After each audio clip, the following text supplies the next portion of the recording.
একটা রাজা সে বাইরে যাবে, তার তিনজন শিষ্যকে ডাকলো। তিনজন শিষ্যকে ডেকে বলল, আমি বাইরে যাচ্ছি, আমি তোমাদেরকে কিছু সম্পদ দিয়ে যাচ্ছি, সেই সম্পত্তি যত্ন করে রেখে দেবে, আর সেই টাকাটা তোমরা তোমাদের মতন করে কাজে লাগাবে, যেন আমি ফিরে এসে সঠিক মূল্য পাই। বা আপনি সেই টাকাটা কিভাবে সঞ্চয় করেছেন বা কিভাবে কাজে লাগিয়েছেন বা কিভাবে আপনি রেখেছেন সেটা আমি দেখতে চাই বলে একজনকে 3 টাকা, একজনকে 4 টাকা, একজনকে 5 টাকা দিয়ে গেল। সে চলে গেল।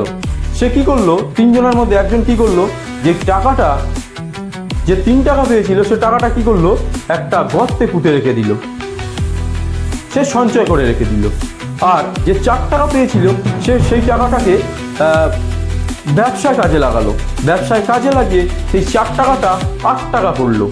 আর একজন যে 5 টাকা পেয়েছিল সে 5 টাকাটা সেও একটা ব্যবসার পিছনে কাজে লাগালো, লাগিয়ে সে 15 টাকা ইনকাম করলো। 15 টাকা ইনকাম করে সে নিজের কাছে রেখে দিল। এইবার যেই রাজা যখন ফিরে এলো এবং সেই তিনজনকে ডাকলো যে তোমাদের যে টাকা আমি দিয়েছিলাম সেই টাকা কিভাবে রেখে দিয়েছো বা খরচা করে দিয়েছো আমাকে ফেরত দাও। তিনজনই বুদ্ধিমান ছিল। টাকা কিন্তু তারা খরচা করেনি, কারণ সেটা রাজা তাদেরকে পরীক্ষা করার জন্য দিয়ে গেছিল। কিন্তু যে 15 টাকা ইনকাম করেছিল মাত্র 5 টাকা থেকে, সে রাজাকে 15 টাকা ফেরত দিল।